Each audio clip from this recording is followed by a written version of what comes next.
चुड़ैल की हंसी।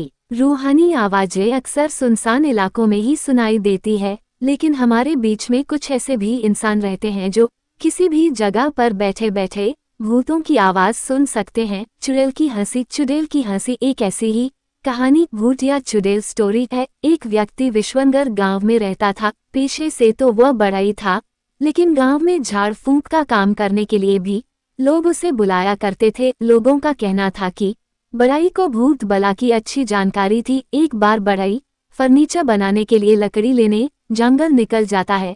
जंगल में उसे एक सी एक कीमती लकड़ियां मिलती हैं। वह सभी को टुकड़ों में काट काट कर इकट्ठा करता जाता है। उसे ऐसा करते हुए शाम हो जाती है। बढ़ई सारी लकड़ियां अकेले नहीं ले जा सकता था, इसलिए वह लकड़ी के कुछ गट्ठरों को घने पेड़ों के बीच में छुपा देता है और एक गट्ठर उठाकर ले जाने लगता है।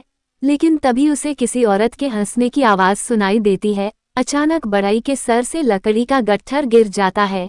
बढ़ई पहले से भूतों के बारे में जानता था, इसलिए वह पल भर में समझ जाता है कि ये किसी भयानक चुड़ैल की हंसी, चुड़ैल की हंसी है। लेकिन शाम होने की वजह से वह हावी हो सकती है, इसलिए अभी यहाँ से निकलना ही ठीक होगा। और बढ़ई बिना लकड़ियों के जंगल के रास्ते दबे पांव निकलने लगता है। लेकिन चुड़ैल की हंसी, चुड़ैल की हंसी बढ़ई के कानों में गूंजती रहती है। बढ़ई डरा हुआ सा अपने घर पहुंचता है।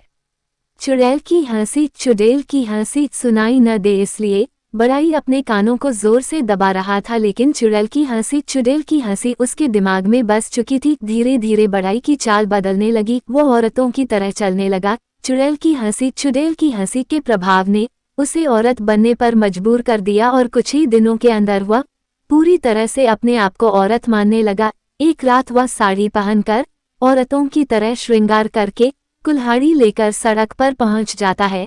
रास्ते से कई गाड़ियां गुजरती रहती हैं और वो रोड के किनारे पेड़ के नीचे औरत के भेष में आने जाने वाली गाड़ियों को घूर रहा होता है। अचानक एक बाइक वाला आता है और बढ़ई अपनी जगह से उठकर रोड पर आ जाता है और उसके सामने कुल्हाड़ी लेकर खड़ा हो जाता है। बाइक सवार सुनसान रास्ते में एक औरत को खड़ा देख डर जाता है और लड़खड़ाकर रोड पर ही गिर जाता है। उसके गिरते ही बढ़ई उसके पास पहुंचकर उसके सीने में कुल्हाड़ी से कई वार करता है और देखते ही देखते बाइक सवार की जान निकल जाती है। सड़क पर एक व्यक्ति की इतनी दर्दनाक मौत से पूरे शहर में सनसनी फैल जाती है।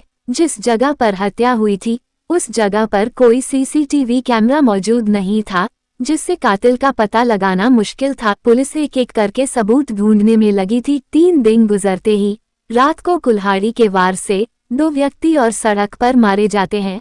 पुलिस को लगने लगा था कि ये किसी सीरियल किलर का काम है। लगातार हत्याओं से शहरवासियों को सड़क पर निकलने में भी डर लगने लगा था।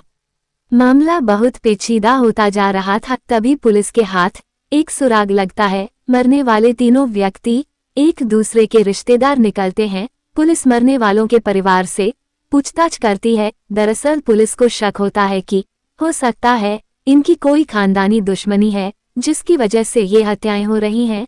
तभी अगली रात एक और व्यक्ति अपनी कार सहित खाई में गिर जाता है और जब उसकी कार खाई से निकाली जाती है तो पता चलता है कि कार के कांच में किसी ने पत्थर से वार किया था, इसलिए गाड़ी का बैलेंस बिगड़ गया और गाड़ी खाई में जा गिरी। इस हादसे में गाड़ी चालक की मौत हो गई। इत्तेफाक की बात तो ये थी कि ये गाड़ी चालक भी इन्हीं तीनों का रिश्तेदार था। बढ़ई लगातार एक के बाद एक हत्याएं करता जा रहा था, लेकिन उसके ऊपर किसी को शक नहीं हो रहा था। चुड़ैल की हंसी, चल की हंसी बढ़ई को अपने कब्जे में ले चुकी थी और अब वह वही कर रहा था जो चुड़ैल चाहती थी। पुलिस को एक बात तो समझ में आ जाती है कि हत्याएं एक ही परिवार के लोगों की हो रही हैं। इसका मतलब उनके परिवार से किसी की दुश्मनी है।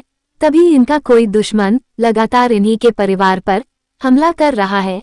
अब पुलिस उस परिवार के सभी ऐसे रिश्तेदारों की सूची तैयार करती है जो उस शहर में रह रहे होते हैं, ताकि उनको बचाने के लिए सुरक्षा दी जा सके। और एक रात बढ़ई कुल्हाड़ी लेकर जा रहा होता है।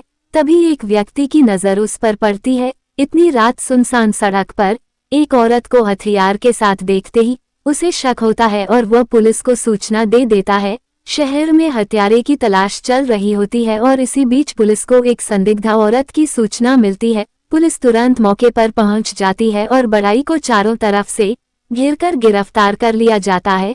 गिरफ्तारी के वक्त बड़ाई चुड़ैल की तरह हंसने लगता है।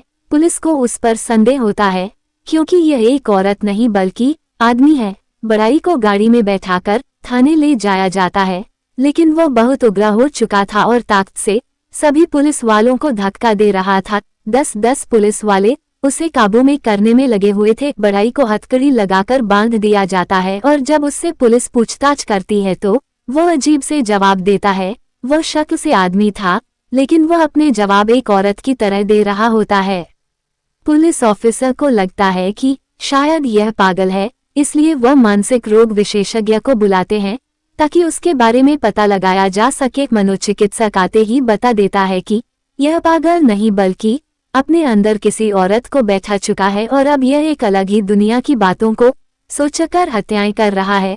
पुलिस को मनोचिकित्सक का उत्तर संतोषजनक नहीं लगता। अचानक एक हवलदार कहता है कि हमें भूत भगाने वाले ओझा को भी बुलाना चाहिए, शायद इसके अंदर कोई प्रेतात्मा आई हो। पुलिस ऑफिसर इन सब बातों पर यकीन नहीं करते, लेकिन केस को आगे बढ़ाने के लिए कुछ न कुछ तो करना ही था। शमशान से एक ओझा को पुलिस की जीप में बैठाकर ले आया जाता है। ओझा आते ही बड़ाई के चेहरे में विभूति फेंकता है और बड़ाई तुरंत सब कुछ बताने लगता है और आधे घंटे के अंदर ही पुलिस को सारी कहानी समझ में आ जाती है। दरअसल 3 माह पहले एक बस बारात लेकर सड़क से जा रही थी और रास्ते में एक लड़की उसी बस से टकरा जाती है और वो घायल हो जाती है। तभी बस में बैठे बाराती उतरकर उसे अस्पताल पहुंचाने की वजह वहीं किनारे जंगल में ले जाकर एक गड्ढे में मरा हुआ समझकर जिंदा ही दफना देते हैं और ये वही लड़की की आत्मा है जो बड़ाई के अंदर आकर उन्हीं रिश्तेदारों को एक एक करके मार रही है जो उस बारात में शामिल थे। पुलिस को सारा मामला समझ में आ जाता है। पुलिस ओझा से कहती है कि आप अपनी प्रक्रिया पूरी करिए और उस प्रेतात्मा को बड़ाई के शरीर से बाहर निकालिए। ओझा अपनी पूजा विधि के द्वारा चुड़ैल को काबू में कर लेता है। ओझा प्रेतात्मा को विश्वास दिलाता है कि उसके साथ न्याय होगा, वो लोगों की हत्या करना बंद कर दे और इसी दौरान बड़ाई बेहोश हो जाता है और कुछ समय के बाद जब उसे होश आता है तो वह सामान्य बर्ताव करने लगता है। पुलिस उसी जंगल में जाकर उस लड़की की लाश का पता लगाती है और एक एक करके सभी रिश्तेदारों को हिरासत में लिया जाता है। बड़ाई के ऊपर हत्याओं का इल्जाम होता है, लेकिन बड़ाई को पूरी तरह दोषी नहीं पाया जाता है। उसे मानसिक रोगी मानते हुए 1 साल पागल खाने में रहने का आदेश दिया जाता है और इसी के साथ चुड़ैल की हंसी, चल की हंसी बड़ाई को सुनाई देना हमेशा हमेशा के लिए बंद हो जाती है।